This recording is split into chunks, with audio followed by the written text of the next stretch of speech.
1994 November മാസം 25 ഇപ്പോഴും Koothuparamba police സ്റ്റേഷനിൽ ഒരു മെഹസറുണ്ട്. ആ മെഹസറിൽ KV റോഷൻ എന്നൊരാളുടെ പേരുണ്ട്.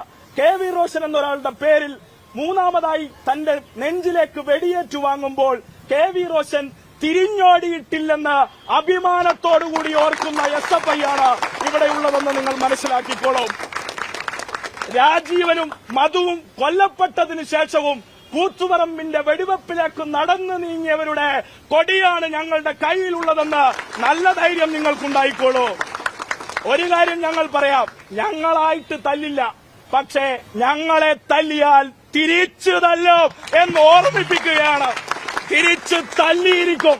അത് ഏത് പോലീസ് ഏമാനോടാണെങ്കിലും ഇപ്പോൾ തന്നെ അറിയിച്ചേക്കോ. ഞങ്ങളുടെ സംസ്ഥാന ജോയിന്റ് സെക്രട്ടറിയുടെ ഫോട്ടോ ഗ്രൂപ്പിലിട്ടിട്ട് പറഞ്ഞു, ഇവനെ അടുത്ത തവണ കിട്ടിയാൽ തല്ലി ഒതുക്കണമെന്ന്. ഇട്ടു തരാൻ ഉദ്ദേശിക്കുന്നില്ലെന്ന് മാത്രമല്ല, തല്ലിയൊടിക്കാൻ ലാത്തി പൊക്കുന്നതിന് മുമ്പ്, ജീവൻ ബാക്കി ഉണ്ടാകുന്നതിന് മുമ്പ് തിരിച്ചു തല്ലിയിരിക്കും കേട്ടോ, അടിക്കും. അതുകൊണ്ട് അതിനൊന്നും ഒരു സംശയവും വേണ്ട, ഞങ്ങളായിട്ട് പ്രശ്നം ഉണ്ടാക്കില്ല. പോലീസിനോട് ഏതെങ്കിലും വിധത്തിൽ പ്രശ്നം ഞങ്ങൾ ഉണ്ടാക്കാൻ ഉദ്ദേശിക്കുന്നുമില്ല. പക്ഷേ മെയ് മാസം 4 റിസൾട്ട് വന്നപ്പോ നന്ദാവനം ക്യാമ്പിലും കാസർഗോഡും കേക്ക് മുറിച്ച് ആഘോഷിച്ചതിന്റെ കേക്ക് കഷ്ണം തിന്നവർ ഇവിടെയും ഉണ്ട് എന്നാണ് ഞാൻ മനസ്സിലാക്കുന്നത്. അവരോടായിട്ടൊരു കാര്യം പറയാം, ഇതുവരെയും 10 വർഷക്കാലമായി ഞങ്ങൾ തിരിച്ചടിക്കാത്ത SFI ആയിരുന്നു ഉണ്ടായിരുന്നത്. അതിനർത്ഥം നിങ്ങൾ അടിച്ചിട്ടില്ല, ഞങ്ങൾ സമരം ചെയ്തിട്ടില്ല എന്നല്ല. നിങ്ങൾക്കൊരു സംരക്ഷണം ഉണ്ടായിരുന്നു, അത് ഇടത് നയത്തിന്റെ സംരക്ഷണമാണ്. നിങ്ങൾ കരുണാകരന്റെ ഭീതിതമായിട്ടുള്ള പോലീസ് നയത്തിലേക്കായിരിക്കും ചിലപ്പോൾ ചേക്കേറാൻ ഉദ്ദേശിക്കുന്നത്.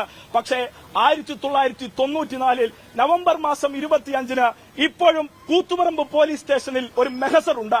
ആ മെഹസറിൽ KV റോഷൻ എന്നൊരാളുടെ പേരുണ്ട്. KV റോഷൻ എന്നൊരാളുടെ പേരിൽ മൂന്നാമതായി തന്റെ നെഞ്ചിലേക്ക് വെടിയേറ്റു വാങ്ങുമ്പോൾ KV റോഷൻ തിരിഞ്ഞോടിയിട്ടില്ലെന്ന് അഭിമാനത്തോടുകൂടി ഓർക്കുന്ന SFI ആണ് ഇവിടെയുള്ളതെന്ന് നിങ്ങൾ മനസ്സിലാക്കിക്കോളും. രാജീവനും മധുവും കൊല്ലപ്പെട്ടതിനു ശേഷവും കൂത്തുപറമ്പിന്റെ വെടിവെപ്പിലേക്ക് നടന്നു നീങ്ങിയവരുടെ കൊടിയാണ് ഞങ്ങളുടെ കയ്യിലുള്ളതെന്ന് നല്ല ധൈര്യം നിങ്ങൾക്കുണ്ടായിക്കോളൂ. ഒരു കാര്യം ഞങ്ങൾ പറയാം, ഞങ്ങളായിട്ട് തല്ലില്ല, പക്ഷേ ഞങ്ങളെ തല്ലിയാൽ തിരിച്ചു തല്ലും എന്ന് ഓർമ്മിപ്പിക്കുകയാണ്. തിരിച്ചു തല്ലിയിരിക്കും. അത് ഏത് പോലീസ് ഏമാനോടാണെങ്കിലും ഇപ്പോൾ തന്നെ അറിയിച്ചേക്കോ. ഇന്നലെ ഞങ്ങൾ തിരുവനന്തപുരത്ത് മാർച്ച് നടത്തിയപ്പോ ഞങ്ങളുടെ സംസ്ഥാന ജോയിന്റ് സെക്രട്ടറിയുടെ ഫോട്ടോ ഗ്രൂപ്പിലിട്ടിട്ട് പറഞ്ഞു, ഇവനെ അടുത്ത തവണ കിട്ടിയാൽ തല്ലി ഒതുക്കണമെന്ന്. ഇട്ടു തരാൻ ഉദ്ദേശിക്കുന്നില്ലെന്ന് മാത്രമല്ല, തല്ലിയൊടിക്കാൻ ലാത്തി പൊക്കുന്നതിന് മുമ്പ്, ജീവൻ ബാക്കി ഉണ്ടാകുന്നതിന് മുമ്പ് തിരിച്ചു തല്ലിയിരിക്കും കേട്ടോ, അടിക്കും.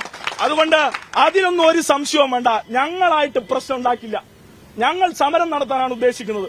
സമരം നടത്തും, ഞങ്ങൾ പോകും. അതുകൊണ്ട് തന്നെ ഗ്രൂപ്പ് വഴക്കും തമ്മിൽ തല്ലും എല്ലാം തീർന്ന് നന്ദാവനത്തിലെയും കാസർകോട്ടെയും കേക്ക് മുറിച്ച് ആഘോഷിച്ച ഏമാമാരുടെ ശിങ്കിടികളോട് പറയാനുള്ളത്, അതൊക്കെ കഴിഞ്ഞ് അവന്മാരിറങ്ങട്ടെ, ഇറങ്ങി സത്യപ്രതിജ്ഞയൊക്കെ കഴിയട്ടെ. ഈ കേരളത്തിൽ കഴിഞ്ഞ 10 വർഷമായി ഉണ്ടായിട്ടുള്ള ഏതെങ്കിലും വിദ്യാഭ്യാസ മുന്നേറ്റത്തെ റദ്ദാക്കാൻ അവരുദ്ദേശിക്കുന്നുണ്ടെങ്കിൽ ഞങ്ങൾ ശക്തമായ സമരമുണ്ടാക്കും. അതിന് അരാജകത്വ സമരത്തിന്റെ ഒരു പിൻബലവും ഞങ്ങൾക്ക് വേണ്ട. പക്ഷേ ഒരു കാരണവശാലും ഞങ്ങൾ ഇവിടുത്തെ ക്രമസമാധാനത്തെ ബുദ്ധിമുട്ടിക്കാൻ ഉദ്ദേശിക്കുന്നില്ല, സാധാരണക്കാരനെ ബുദ്ധിമുട്ടിക്കാൻ ഉദ്ദേശിക്കുന്നില്ല. അകാരണമായി തല്ലരുത്, അകാരണമായി വിദ്യാർത്ഥികളെ തല്ലരുത് എന്നേ പറയുന്നുള്ളൂ. ഞങ്ങൾ സമരം നടത്തിയത് ഈ കേരളത്തിലെയും ഇന്ത്യയിലെയും 23 ലക്ഷം വിദ്യാർത്ഥികൾക്ക് വേണ്ടിയാണ്.